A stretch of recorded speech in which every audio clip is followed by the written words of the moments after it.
So this is a piece of cherry. What I've done is I've cut it in half with a chainsaw. I've found basically the center of the pith. This one tends to run up a little bit, so I kind of split the difference. You can see it here a little bit more. I moved the line down here. So I made the center, measured 6 inches out in 8 directions. Now I'm just connecting that line, putting a marker on it, and I'm going to cut on that line. You can see I've got the circle cut out. It's not perfect, doesn't have to be. All that's going to get taken away because my lathe, the Comet 2, can only handle 12 inches total. What I've got here is a ring that I'm going to fasten to the face of the bowl, the inside of it. I'm going to take these machine self-tapping screws, use self-tappers because they go into the hardwood better, and the metal threads actually have more grip than a wood screw, and then it's going to fasten right into that chuck. It's a nice setup. Thanks, Nova. Now here you can see I've taken my MSE 250, running all my power off the generator right now, and I've cut along that line all the way around, left this piece on to keep it steady. I'm about to finish up there. We'll put it on the lathe and see how much more I got to cut off at the edges to make it work. I like big bowls. I'm really trying to maximize the size here. So what I did is I had it rough cut in here. See these marks? In order to start to get it turning while it's mounted on here, I had to take off some high marks, and then once I got it turning, turned it on there, and then you can see how I held the chainsaw up like this and took off just enough so that I got it to turn. It's turning all the way around right now. It's just rubbing a little bit. That's how I want it. That way it maxes out the lathe.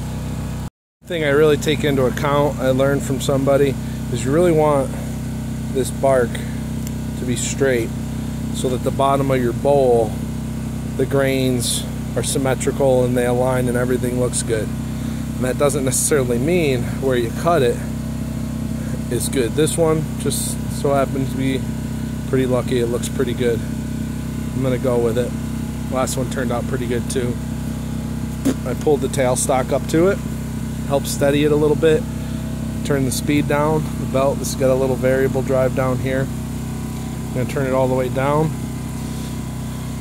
Got to plug it in and start rolling. Okay, now that I've got it turning,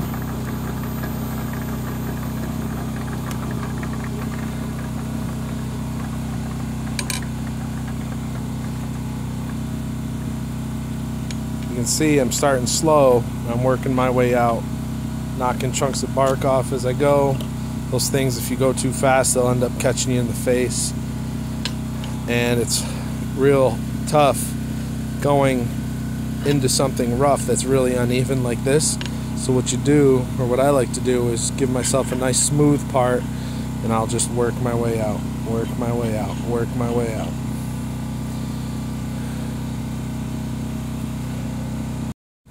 And this just happened. The belt, I kept stopping my lathe tool, my David Ellsworth gouge would dig in too much on the side here, and it would spin, and it must have spun off the bottom pulley. So I'll put that back on, but it's a good time to stop and reflect at what I'm doing. Here I've got, I almost think it's some sort of burl growth, minor, some figure that's going to be in the bowl right here. But this is the outside where the bark was. You can see the little, this is typical a lot of cherry, get the little guys in there. And thought I had, yeah, right here. I'm going to turn that out, and when I turn this out, and what I'm going to do, you can see the pith right here. This is about the size of my bowl here. I'm going to get rid of all this. Technically I could stop at the pith, but you can see how it likes to crack. I don't want the bowl cracking, so I like to take it down to about there. Just about every bowl. That way the rings are larger and they're more stable. But this is cherry. It's going to be beautiful. You got to be careful when you're using the chainsaw. You can really destroy parts of your bowl. That'll be fine. I usually leave it so it's a little rough on the outside, because this I'm basically just turning to dry. I'm going to turn a tenon on here so that my chuck can grab onto, and then I'll flip this around, take this off, clean up the bowl, and then leave a tenon on the inside too. That way after it dries I can grab it from both sides, true it out, and then make a foot with a dovetail so that it fits in the jaws, and I'll sand the outside, and then I'll gouge the inside and sand the inside, and then I'll have my bowl. But if you just stay with this line here, it's about what it'll look like. It's gonna be nice, can't wait. So here you have it. I just finished turning the outside for the rough end. I'm still gonna end up turning another 1/4 inch out of this bowl, so a 1/2 inch overall, and I don't need to get it perfect before I do that to let it dry. So I'm gonna leave this out until it dries, because I know I'm gonna have to square it out. Here you can see I've created my tenon. It's got a, you can see it's got a bit of a back cut angle here, angle right there. That way these jaws will grip it. See, I'm stopping my bowl right around here again. This side's not so bad. This right here is had a bit more of a blowout, and you can really see I want to stop that crack. I'll seal it all up so it can dry, but cherry's so beautiful. And this is just going to be kind of neat. Just some figure in the wood. Can't wait to see that. It'll be about 6 months down the road before I end up getting to turn it and sand it. There we go. There we are. Show you the dovetail I was talking about earlier. See how that's angled? That's why I back cut it. That way it fits real nice in there and it gets a real strong grab. These are G3 Novas, I think. These chucks. They're pretty nice. The thing I like about this Comet is this little added grinder attachment. You're not supposed to run both at the same time, but there. Put it in, tighten it up, turn it, ready to go. I got my little David Ellsworth jig. Stick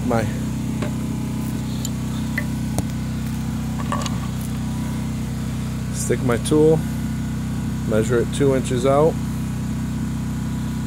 tighten it up, set it right in there. I use this gouge for about 90% of my work. This is my other favorite tool. It's a parting tool. Crucial though. Alright, so I'm actually gonna sharpen my tool here, and then I'm gonna turning some of this excess off and create a tenon in here and get her set up to dry. Okay, now at this point you can see I've turned down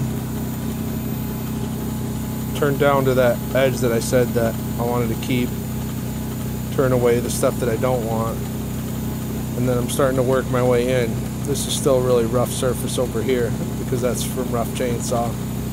On bowls, you always want to start on the outside lip and work your way in towards the center, versus the outside when you're turning. You want to start towards the tenon and work your way out. See what she looks like. A little wobbly. I'm going to turn up the speed though for this inside. I'm not sure if it goes much quicker. I really need more powerful lathe, but see, I'm going to get rid of all that stuff. Now, my guess is I'm still going to have a crack there, which is going to ruin the bowl, so I might turn that away too and make it that much smaller. You got to do what you got to do. Better to have a bowl that doesn't crack. And then in the center, I'm going to leave a tenon, so I'm going to go 3 3/4, make a mark. Then I'm going to use my parting tool here. Right? I'm going to use this guy right on the inside, and that's going to create, that's how I just go straight in on things. There you go. That's the kind of shaving you get, basically just going straight in. And then start eating away. I'm going to leave that tenon. It's going to go deep into the bowl. I might shorten it up so that it's the same depth as this edge here. But that's how I dry them, because I don't have a vacuum chuck and I don't like messing around with any other chucks or any other like glue downs or anything like that. Okay, well, I had my speed turned up. I like to see that symmetry. See this here? That whiter line, they're lined up pretty good. Turning this down to about an inch, inch and a quarter. It's getting thicker, 1.5 inches down here. I'll probably take more out of this side here and keep going in. There's my tenon I was telling you about that the chuck will grab onto. There's sweating out the end grain. Right? Tree grows up like this. This is the center of the tree. So all that moisture that's in the basically straws that get shot up through the tree, let the xylem and phloem carrying the food and the moisture up the tree. So yeah, looking pretty nice. There's that area that had the crack in it previously. I think it'll be okay. I'm just gonna keep turning till she's thinner. Right now, probably still got about 3-inch bottom to her, so I need to go at least another inch in a bit. I just wanted to show you one more thing. When I'm going in to create the tenon, I go in with the parter, not with the gouge, because the gouge, it's got those two sides and it'll catch on either side depending on what you're doing, and it'd be bad news. So what I do is, you know, I go in deep with this, and then I take my gouge and I work it back, and then I finish coming this way. So this is my deal. This one's ready to be, I put anchor seal. I get it from Woodcraft, and I put it mainly on these two sides here, this side and this side, because these are the two sides that are really going to want to warp the most and shrink and contort the most when this starts to dry. So I want to keep those stable and basically allow the whole bowl to dry evenly. And, you know, I mean, just air drying, depending on where it is and how it is, you know, could take, you know, months at a time. I don't have a kiln. There's a lot of information on those. But I'm going to show you some anchor seal, and this one will set to the side. Alright, here's the anchor seal. Anchor seal 2. Dos. It's just white rubbery substance when it dries. And this is the bowl, about 11 and a half, 12 inches, with anchor seal all over it. And it just put it on with my hand. Here's the other one I turned earlier. Twins. You can see when it dries on there, it just darkens it up a little bit. Well, that's it, boys and girls. That's how we have fun.